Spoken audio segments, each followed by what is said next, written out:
Hey folks, welcome to another episode of Passionate Talk. I am your host, Gary Karp, and this is episode number 24. My conversation today is with two-time para-Olympian James Roberts. James was born with a condition known as femoral dysplasia, and he's going to tell us a little bit about what femoral dysplasia is and how he believes he obtained it. James is also going to tell us about the role his parents played in how he views himself and how he grew up believing he was no different from anyone else around him. He's going to share with us how he got into competitive sports and how he got into Olympic competition. He's going to share with us his favorite experiences of the 2 Olympic Games that he participated in, and then talk to us a little bit about what he does and what we all can do to constantly and never-endingly improve who we are and continue growing. He's going to talk to us a little bit about health and fitness and weight loss. So right now, I want you to sit back, relax, grab a cup of coffee, maybe some tea, and enjoy my conversation with James. Now, I know that when we spoke before that you started talking about your condition. Could you tell us a little bit about your condition, and then we can talk about your life as a para-Olympian and just go from there? How much in depth do you want me to go in terms of the impairment? Go as deep as you choose to. I don't want to put you in an uncomfortable position or for you to share anything you don't feel like sharing, but I feel that your story is such a fascinating one, and the way that you overcame and the way that you choose your life now to empower others, it's a critical component of that. So why don't you tell people exactly what femoral dysplasia is, how you discovered it, and a little bit about your story of dealing with it. Well, my disability is called, the medical term is femoral dysplasia. The simple way of explaining it to people would be a little bit like an amputation, be it that I haven't got anything below the knee, but to delve a little bit deeper than that and kind of explain it in a broader sense, Gary, it would be I don't have a femur bone, obviously the top bone in my thigh. I've got small tibia and fibula, which would be in your lower leg, and no knee. So mine is, in essence, the bottom half of my leg below the knee, attached to my hip, and I also don't have a hip socket. But to answer your question, how that's impacted me in life, not really. I've grown up to kind of acknowledge that's how I am. It's made me the person I am today. I've probably overcome adversity along the way growing up, be it when we discussed in the pre-interview that scenario of watching my friends and able-bodied peers from elementary school playing on the monkey bars. I was obviously sitting on the side wondering and questioning, well, how can I implement a system or an adaptation I could utilize so I can be not excluded from this activity? And that's kind of the critical thinking I've had throughout my life. It's finding a way to overcome, you could call it a disability. Everybody has a disability, so it's trying to kind of go through that barrier, either going through it, going over it, going around it, just finding a way and a solution to kind of overcome that barrier, which is, I think, everybody in life has to deal with. It's just trying to find that solution. Now, you spoke earlier, just before, about sitting on the playground and watching your classmates on the monkey bars and trying to figure out a way on how you can overcome the disability and join them. How did you feel at that time as a 12-year-old who wants to be part of everything, who wants to have friends and wants to go and do?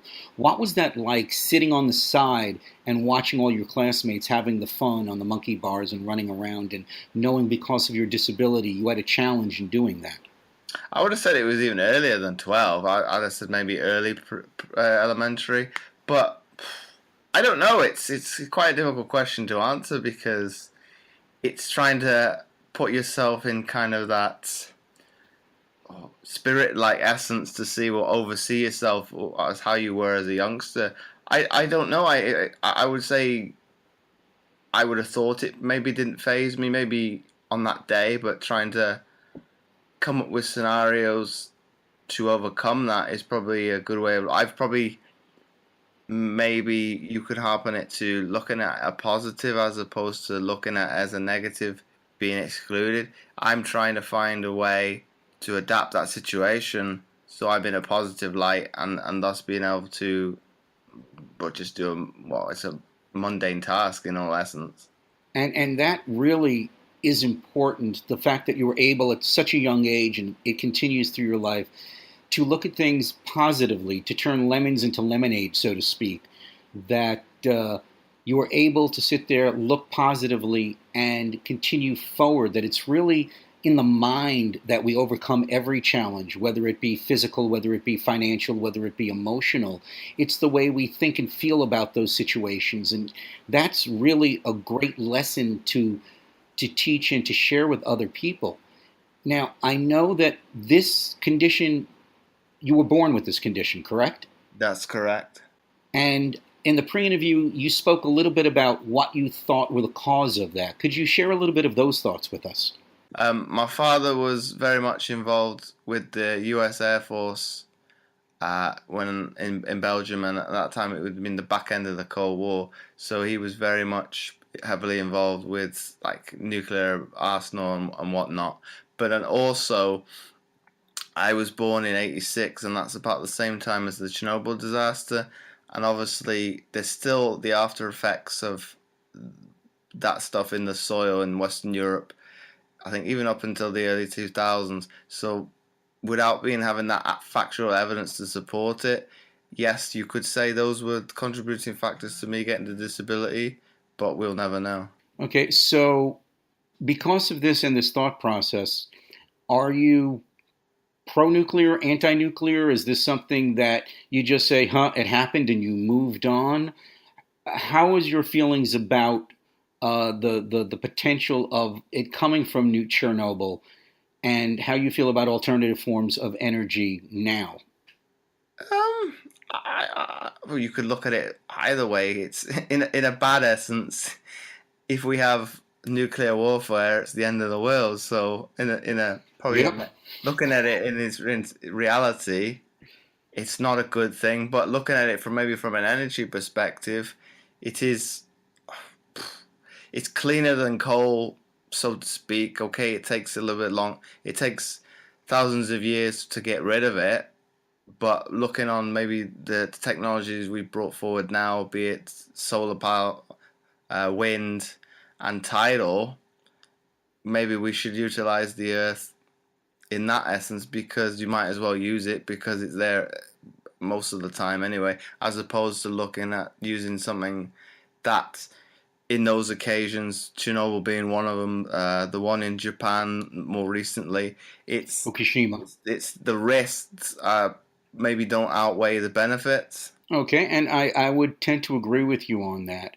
Now, being born with this condition, it would stop most people. I'm going to be honest with you. If this had happened to me, I don't know if I would have had the strength to try and live a quote unquote normal life. And you did not let it stop you. You still went out and you still participated in sports. You were still very interested in being active. And this led you to actually become a para-Olympian.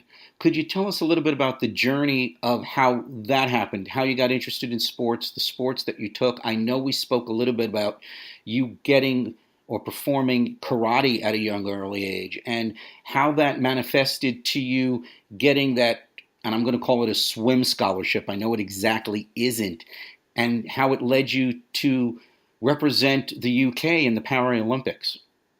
Well, I think it all delves from obviously if we go back to the very beginning, Gary, and look at it from I've come from be it both sides of my family are very, very sporty. If we look at my dad's family in particular, he was a free free sport letterman in high school, and my mother's side of the family has been very sporty. Even if you look at my grandfather in particular, he did cricket up until his late 40s, and obviously he only stopped because he got cancer.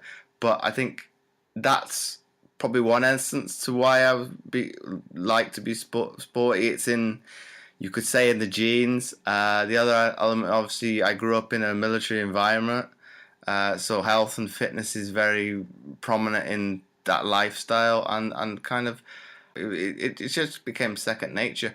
But to kind of say how that journey kind of materialized, well, I started sport relatively more late in the swimming sense, because I started, I think, I was about 11, 12 years old, and that is quite late in terms of kind of a pathway to look at to try and make it to the elite level.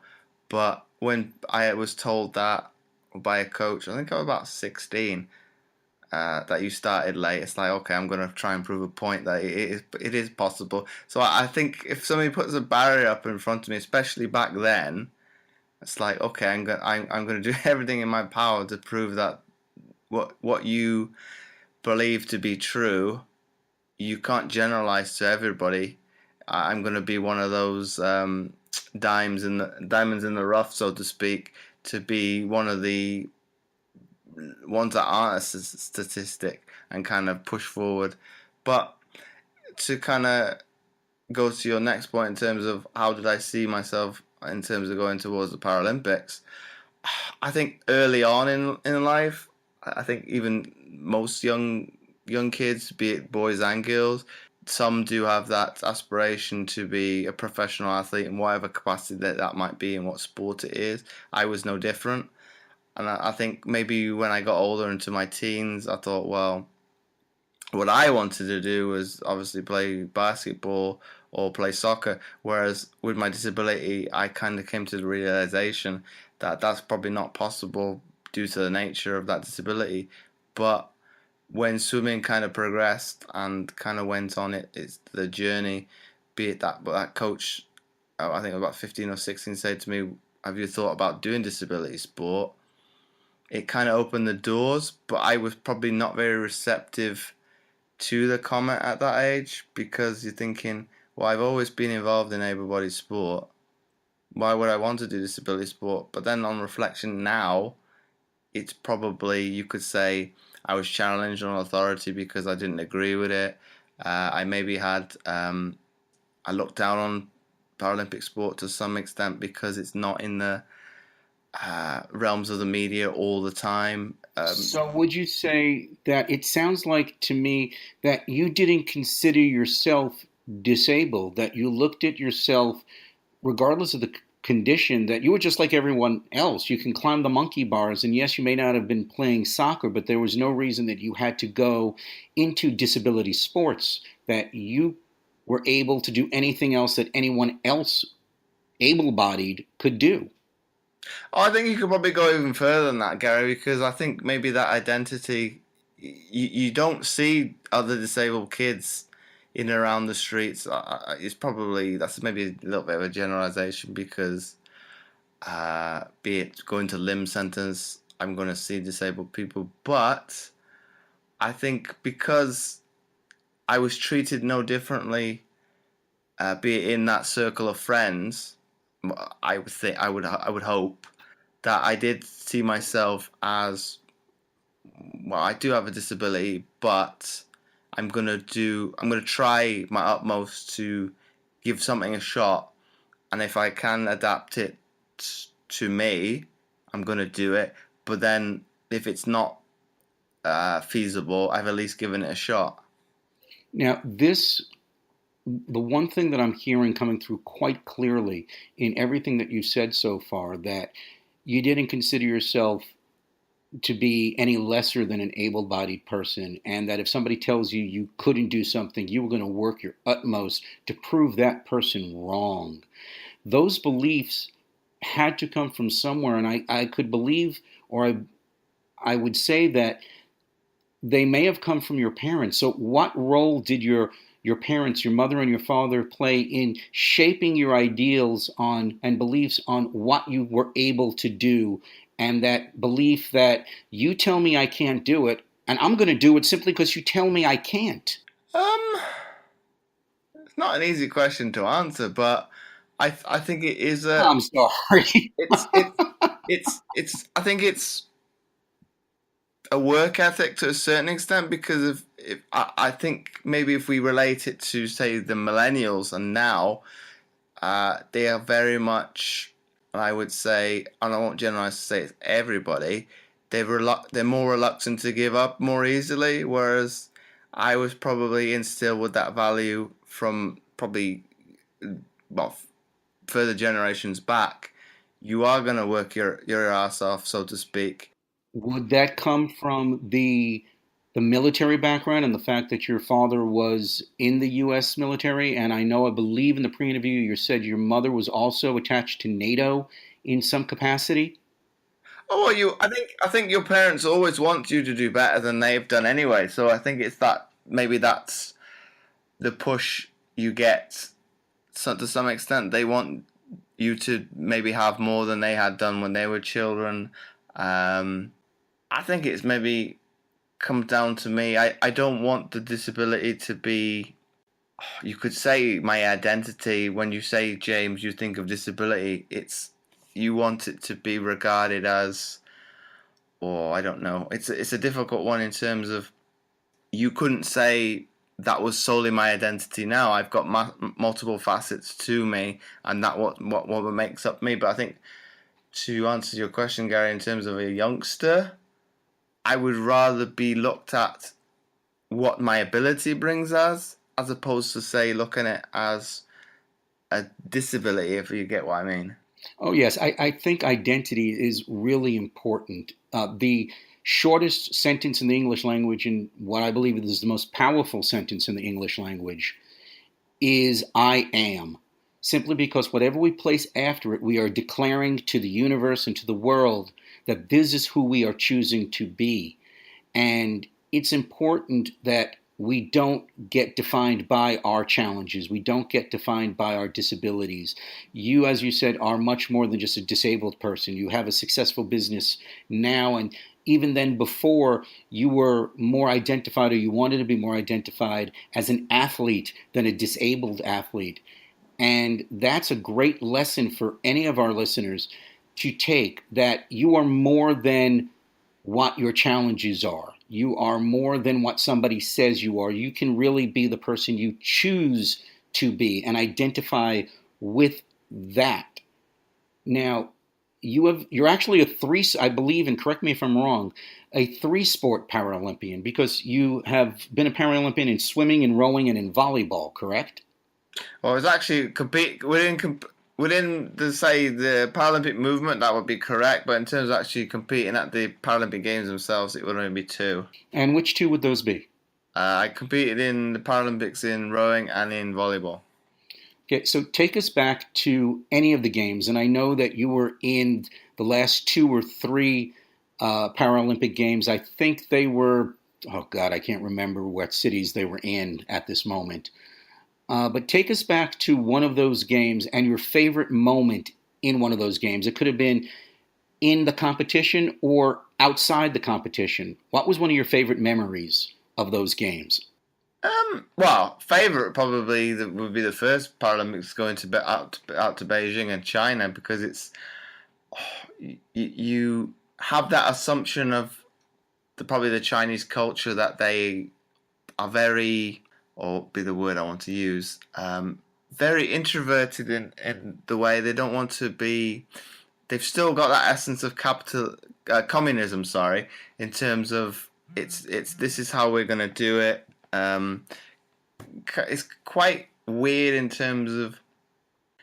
I think the best story I can bring is I'd finished competing, and obviously I wanted to support the other athletes, go to other events, and I went to the swimming. I think it would have been the finals, a couple of days after I'd finished competing, and I was stopped by one of the volunteers and said, "Oh, you need to go sit over with the general public." It's like Do you not see my ticket? It says athlete seating. Obviously, to kind of put that into perspective for your listeners, there is obviously seating for the athletes and obviously the tickets you have to buy. And we're very much one side of the stadium, and the general populace is the other. And it's like I was trying to come across how you would do in Western culture, be polite about it, and say, no, no, no, I think you're mistaken. This is what it says on my ticket. Obviously, I need to sit here, but I think because they are very authoritative in how they speak, I had to turn it into, no, no, I'm going to sit here. And it's quite weird in terms of that because you would never speak to somebody in that kind of tone, in that manner, in the Western society, because unless you're giving somebody an order to do something or a task that they need to do right away, you'd never speak in that tone. So you had to be more assertive in everyday conversation in order to get your point across. Yeah, which is it's quite weird in terms of we would never do that in like normal conversation. So that was your favorite experience, being immersed in the culture and learning about the culture. What was it like competing with the other athletes? Was there a camaraderie that came about because you're all athletes, or was there that sense of politics and that sense of representing your country so you didn't really become friendly with them because the boundaries were drawn by flags? How did you find the experience of competing? I think when you're in the element of competition, yes, that's going to happen because everybody wants to win. But I think when you're on the outside of the competition element, be it in the village, obviously finished, it's gonna be like no, what? It's gonna be like a friendship, like in the outside world. It's you unless you don't get along with that person. Okay, that's gonna be the rare occasion. That's not gonna come about. But I think within sports, if we take rowing more specifically, with obviously me competing there, we it is like a small community in all essence because you would have probably competed against them in past world championships, so you kind of get to know the people, get friendly with them. There's going to be obviously you could say little cliques within in so who you interact with. Okay, with I think this is probably a plus for me because I grew up out in Belgium.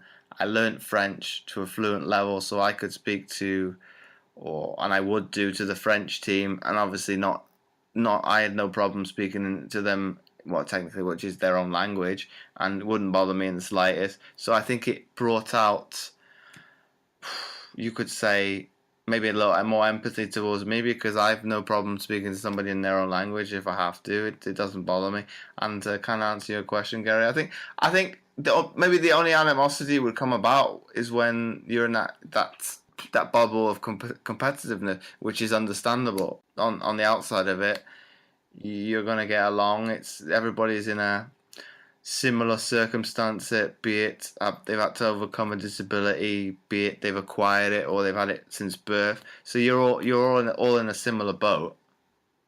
I guess it is true that competition is number one, the greatest meritocracy we have out there.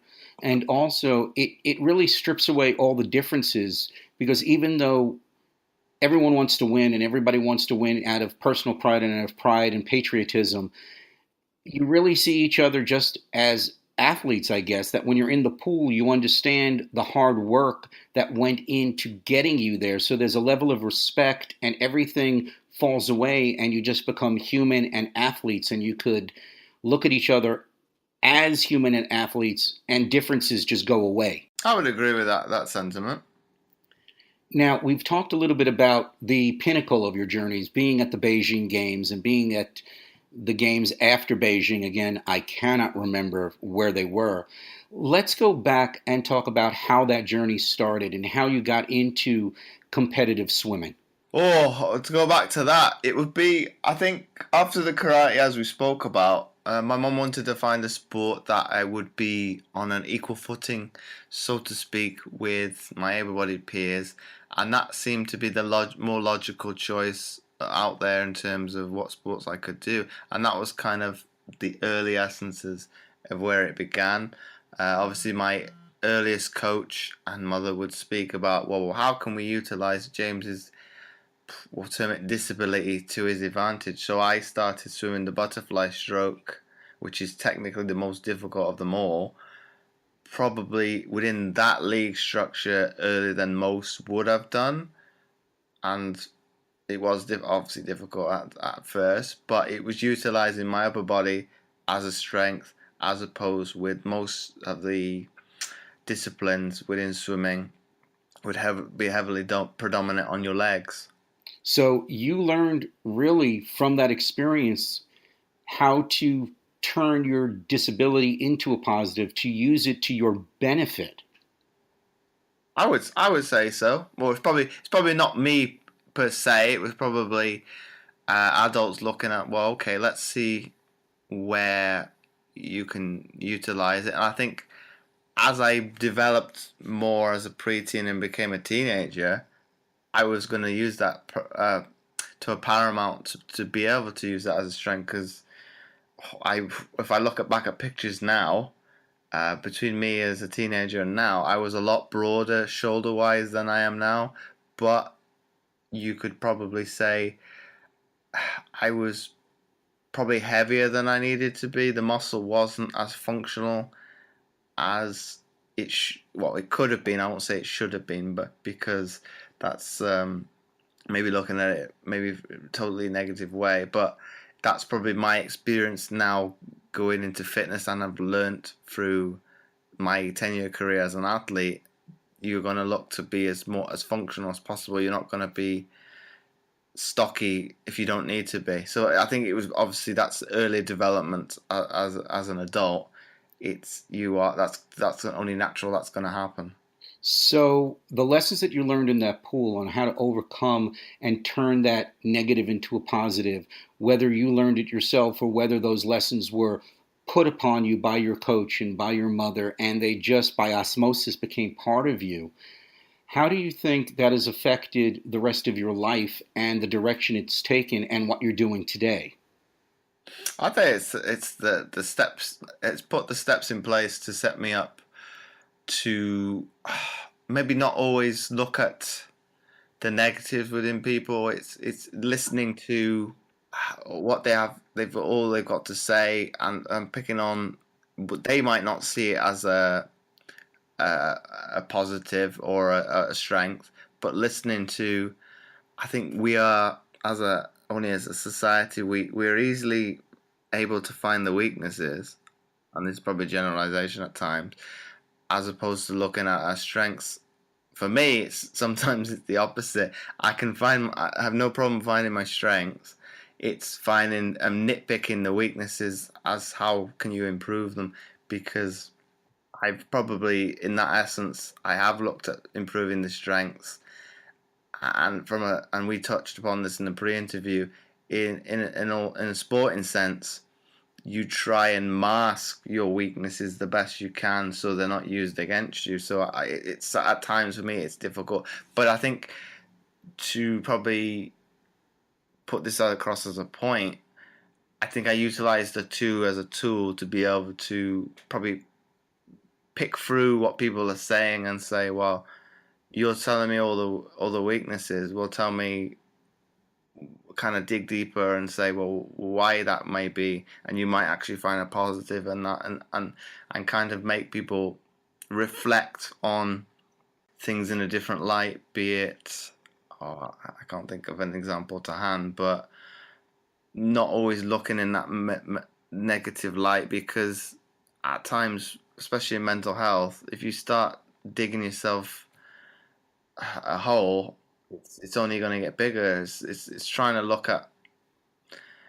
probably in a different light, because if you're having a bad day, for example, there could be somebody else having an even worse day, or there's somebody on par with that. So it's you're not in a unique situation that is only you.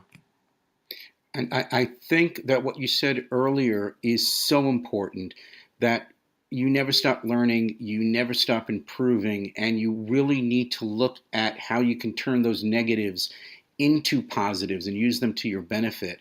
I know that one of my favorite gurus out there is Tony Robbins, even though he has a special now out on Netflix called I Am Not Your Guru.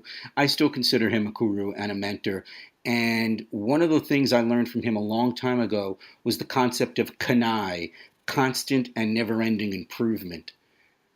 And that I think that's important. How do you continue to get better, either physically or spiritually or mentally? What are some of the things that you do to ensure that you're going to keep growing and keep getting better? If we touch upon probably the spiritual and the mentally one, I think because of my background in sports psychology, probably the research is always improving. You could say it's always changing. They're always challenging different things out there. So I think probably the university and tertiary education has instilled with me, you need to always question things. Something might be right at this particular moment in time, but say 5 years down the line, that could be the complete opposite. So it's always looking at, I won't say challenging things, but it's reflecting and not taking things for face value. I think the good ones, in terms of probably the media perspective, I think they harpen on the headline and don't always go into the greater depths of the whole story, because the headline at the end of the day is only to sell sell papers, if we say the newspaper, because it's catching your attention. Oh, this is something that is controversial, or what's this about? But I think nowadays people, and it's probably generalization a little bit, take that as face value. I think especially within my industry, be it fitness and nutrition, it'll be this title and it could be taken out of context. Whereas if the person would read the headline and then the text and then maybe critically think, well, how does this relate to me? How will this have an impact on me? And kind of relate it to them. And is this actually factually true? And kind of maybe challenge that and maybe look at doing that. And I think that's maybe the better way of looking at it. But to answer your question, Gary, in terms of the fitness side, it's probably the greatest one, because I would possibly look at this from a health perspective. It's, for me, obviously I know in the long run, worst case scenario, I could be in a wheelchair because of my impairment down the line. It's up for me to do my utmost to be preventative. Obviously look to put out steps in place that makes it, I won't say nigh only possible that scenario may arise, but put in place the steps that it limits probably the impairment, that it has a greater impact on me on life. But I think to probably generalize that and put for something that your listeners can take away, it's probably, I think we maybe put too much onus on. We use New Year's resolution as a big one, to lose weight. Obviously, you want to maybe look at it from a different light and say, well, why do you want to lose weight? Is it from you want to? I think probably the greatest example of that is probably to look at your health more so than, say, your fitness, and breaking them into multiple facets of that.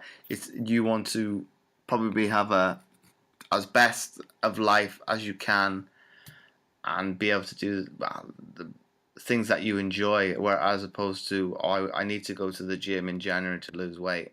Whereas, all in essence, you don't need to go to the gym to lose weight. That was an inspirational conversation I had with James. To be born with femoral dysplasia, to not have that femur, to have an undersized tibular and fibula, to effectively be an amputee from the knees down, as he said, and still to overcome and achieve everything that he has, to participate in 2 Olympic Games, is simply something that is to be, well, inspired. The nuggets that he gave us about having your identity and believing in yourself and not believing that you're disabled. When he said that each one of us is disabled, that really gave me chills because it made me realize that we all have challenges that we have to overcome. And that simply by committing to Kanai and by committing to always growing and always learning, we can overcome and we can achieve. If you enjoyed my conversation with James, part 2 is coming up on Wednesday. Please make sure that if you haven't done so already, head on over to the podcast app on your iPhone or to iTunes or wherever you get podcasts and rate and review and subscribe to it so you don't miss an episode. On Wednesday, James will continue to talk to us about his Olympic experience and have a few tips for people who want to get in better shape. Well, folks, that's all the time we have for this episode of Passionate Talk. So until Wednesday, follow your dreams and passions and manifest the life that you choose.